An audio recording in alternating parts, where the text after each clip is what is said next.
मेधा शुरू से ही पढ़ने में होशियार और मेधावी छात्रा थी। अच्छी पढ़ाई के बाद अच्छा कॉलेज सिलेक्शन और फिर बहुत अच्छी जॉब। तूने तो मेरा नाम रोशन कर दिया मेधा।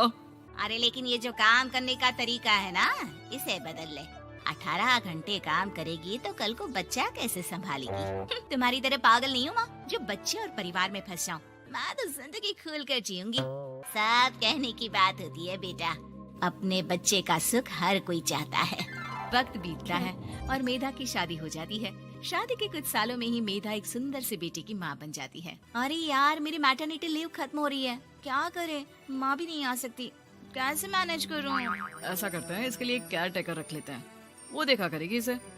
मेधा को पति की बात जच जाती है और वो केयर टेकर की तलाश शुरू कर देती है। एक दिन उन लोगों के घर एक महिला आती है जो दिखने में पढ़ी लिखी लगती है। जी, क्या काम है आपको? मैम, मेरा नाम स्नेहा है। आपका एड देखा केयर टेकर का, क्या मैं आपके यहाँ काम कर सकती हूँ? हाँ, क्यों नहीं, लेकिन आप तो अच्छे घर की लगती हैं, फिर नौकरी क्यों? दरअसल मेरे ससुराल वालों ने मुझे घर से निकाल दिया क्योंकि मैं माँ नहीं बन सकती और माता पिता भी नहीं है इस दुनिया में। तो अरे कोई बात नहीं, तुम लक्ष्य को ही अपना बच्चा समझो और यहीं रहना, और किसी भी चीज की जरूरत हो ना तो बता देना। नेहा खुशी खुशी लक्ष्य को संभालने लगती है। रात को जब मेधा घर पर आती है, अरे क्या बात है स्नेहा, तुमने खाना नहीं खाया क्या? अरे दीदी, आपका बेटा टाइम दे तब ना। अरे तो जब वो सोता है तब खा लिया करो। तब तो मैं इसके पास ही बैठी रहती हूँ। कोई मच्छर या कीड़ा काट ले लक्ष्य को तो अब आप पकड़ो, मैं खाना खा लेती हूँ। स्नेहा वहाँ से चली जाती है। बहुत ही अच्छे से ख्याल रख रही है ये लक्ष्य का। मेधा, इतना तो शायद तुम भी ध्यान नहीं देती। मेधा को पति की बात बुरी तो लगती है लेकिन कुछ नहीं कहती। धीरे धीरे स्नेहा मेधा और उसके पति के साथ बाहर भी जाने लगी। सुनो, स्नेहा को भी बाजार ले चलते हैं, वो क्या है ना लक्ष्य को देख लेगी जब तक मैं शॉपिंग कर लूंगी। हाँ चलो, वैसे मैं चाह रहा था कि लक्ष्य को लेकर हम दोनों ही चलते।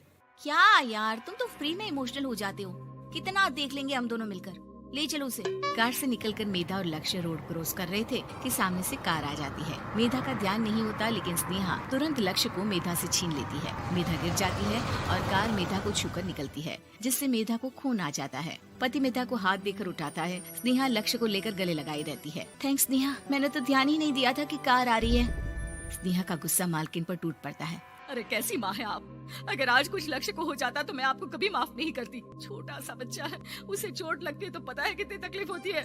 पति भी स्नेहा को देखने लगता है कि उसे क्या हो गया।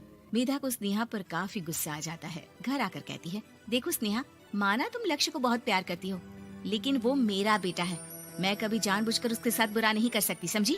मुझे माफ कर दीजिए, मैं लक्ष्य को लेकर कुछ ज्यादा ही सेंसिटिव हो चुकी हूँ। मैं ध्यान रखूंगी कि आगे से ऐसा ना हो। मेधा का मन स्नेहा से अब हटने लगा था। एक शाम मेधा ऑफिस से घर आती है कि लक्ष्य उसे दिखाई नहीं देता और ना ही स्नेहा। वो स्नेहा के कमरे में जाती है जहाँ दोनों सो रहे होते हैं।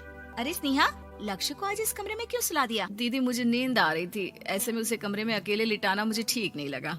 मेधा बच्चा उठाने लगती है कि स्नेहा टोक देती है। रहने दीजिए ना दीदी, सो रहा है, फालतू में नींद खराब हो जाएगी।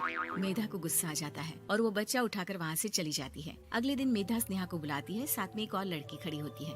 स्नेहा, अब तुम अपना कुछ और देख लो, हम लोगों को नई केयर टेकर मिल गई है, तुम इस हफ्ते घर छोड़ देना। स्नेहा का मन लक्ष्य को छोड़ने का नहीं करता, लेकिन नौकरी तो नौकरी होती है ना। स्नेहा घर से चली जाती है। धीरे धीरे महीने और साल बीतते जाते हैं और लक्ष्य एक नौजवान लड़का हो जाता है। लक्ष्य, आज मुझे मंदिर जाना है, ले चलोगे?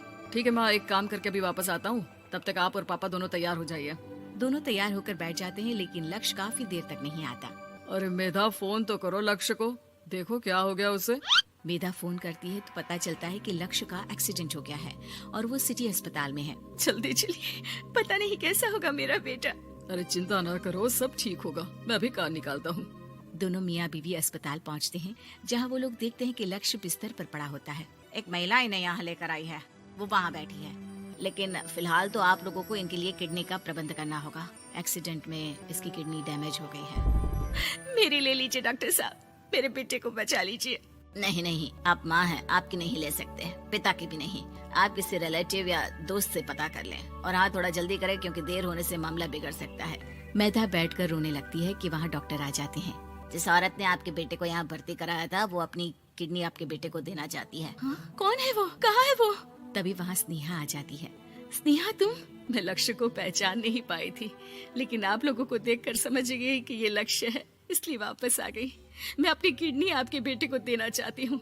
मेरी अपनी तो कोई औलाद नहीं, लेकिन लक्ष्य में मैंने हमेशा अपना बच्चा देखा। तुम धन्य हो स्नेहा, जो इतने साल में भी लक्ष्य को भूल नहीं पाई। सही मामले में तो वो तुम्हारा ही बच्चा होगा, क्योंकि जन्म भले ही मैंने दिया हो, लेकिन आज तुम उसकी जिंदगी